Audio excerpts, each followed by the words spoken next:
Dënimi meritor i korrupsionit duhet të shërbej edhe si parandalim i korrupsionit.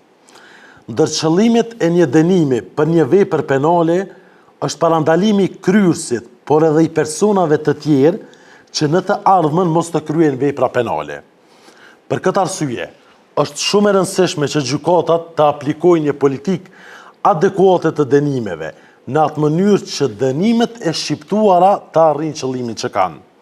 Fatkeqësisht, deri më tani ka pasur mjaft kritika për një politikë jo adekuate të dënimeve që kanë ndjekur gjykatat. Kjo është edhe arsyeja pse Gjykata Supreme e Republikës së Kosovës ka miratuar udhëzuesin për politikë ndëshkimore. Për rastet e korrupsionit, kjo gjykatë kishte nxjerrë edhe një udhëzues të veçantë. Fatkeqësisht, deri më tani, këta udhëzues nuk gjetën aplikueshmëri të mjaftueshme nga gjyqtarët. Mirë po, në anën tjetër, pos dënimeve penale, janë edhe një sër masash të tjera që institucionet duhet të ndërmarrin me qëllim të parandalimit të korrupsionit.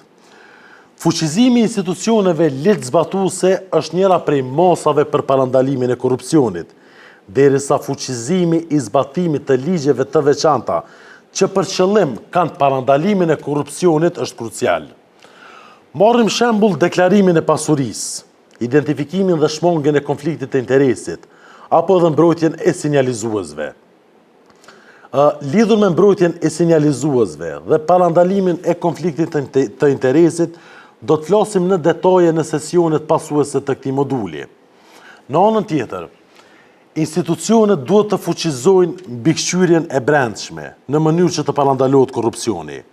Rregullat që kanë të bëjnë me punësimin e stafit, veçanërisht në sektor të ndjeshëm ndaj korrupsionit, duhet të trajtohen me një kujdes të shtuar. Mbikëqyrja duhet të përfshijë edhe mundësinë e shoqërisë civile, mediave dhe publikut për të monitoruar punën e institucioneve publike.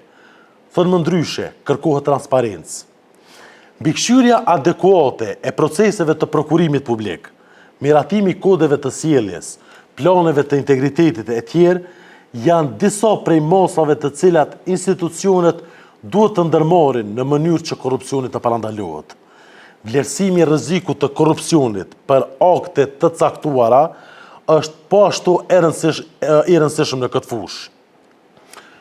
Parandalimi i korrupsionit kërkon miratimin e një strategjie në cilën identifikohen të gjitha rreziqet dhe masat të cilat duhet të ndërmiren nga ana e institucioneve shtetërore. Kjo strategji duhet të krijojë një sinkronizim të masave dhe veprimeve të institucioneve, në mënyrë që të ketë mundësi që këto masa të jenë të efektshme në parandalimin e korrupsionit. Fatkeqësisht, Kosova nuk e ka një dokument të tillë.